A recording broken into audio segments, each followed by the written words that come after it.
L'entraînement sur vitesse, c'est venir habituer l'athlète à être dans des vitesses au-delà de 100% de ce qu'il est capable de faire. Habituer leur corps du coup à pas se blesser. Pouvoir courir à plus de 100% de sa vitesse maximale, donc soit par assistance avec un câble ou un élastique. C'est le moyen de se confronter à sa vitesse réelle aussi qu'on aura en compétition et de pouvoir améliorer cette vitesse pour pouvoir la tenir justement le plus possible durant la compétition. D'atteindre des allures qu'on ne peut pas avoir naturellement. Donc c'est hyper pratique pour vraiment pousser le corps et surtout en termes de sensations. Le problème c'était qu'on t'a imposé biomécaniquement quelque chose, on te tirait. Donc je me suis dit peut-être que la réalité virtuelle aurait pu aider à te faire comprendre à ton cerveau qu'il peut aller plus vite.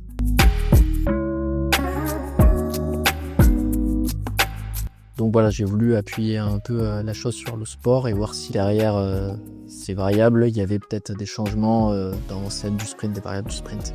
Du coup, le protocole qui a été mis en place, c'est la réalisation du coup de 4 sprints. Ils vont réaliser du coup 2 sprints en amont afin de prendre les variables pré-test, ce qu'ils valent après un bon échauffement sans l'utilisation de la réalité virtuelle. Derrière, ils passent sous 2 conditions.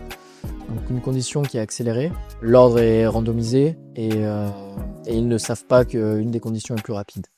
Ils découvrent les vidéos et sont d'ailleurs dans l'inconnu en arrivant dans ce test. L'utilisation d'un casque permet à l'athlète d'être immergé dans quelque chose de contrôlé. Effectivement, je contrôle la vitesse que je veux dans le sprint, je contrôle l'environnement dans lequel il court, je contrôle beaucoup de choses qui peuvent aider à son schéma moteur à se restreindre. Le but, c'est qu'il soit focalisé que sur la tâche et ce qui se passe dans le casque.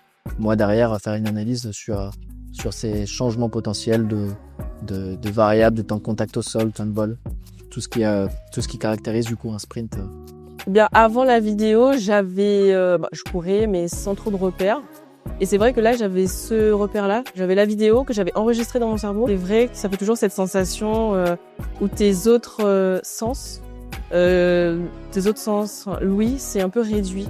Et c'est vraiment... t'es entouré, quoi. Donc moi, j'aime bien, personnellement. C'était pas mal, c'est assez immersif en fin de compte. Quand t'es vraiment focus, très concentré et tout, ça m'a permis de me concentrer sur la vidéo et de me dire faut que je me concentre sur ce point-là, pendant que je cours. C'est vrai qu'il y avait un peu ce truc-là de... je dirais que j'ai couru, mais j'ai pas vraiment couru. Et c'était un peu perturbant. J'ai l'impression d'avoir une tendance déjà sur l'aide qu'apporte la réalité virtuelle sur la concentration de l'athlète. Le fait de se focaliser uniquement sur le sprint et rien d'autre. Deuxième chose qu'on observe un peu, c'est changement dans les variables de sprint sur les premiers mètres. Pas forcément sur le temps, même s'il y a une première tendance qui montre ça.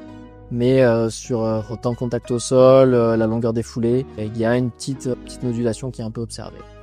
À voir sur l'analyse complète ce que ça donnera. Ça dépendra aussi, je pense, de l'athlète en question.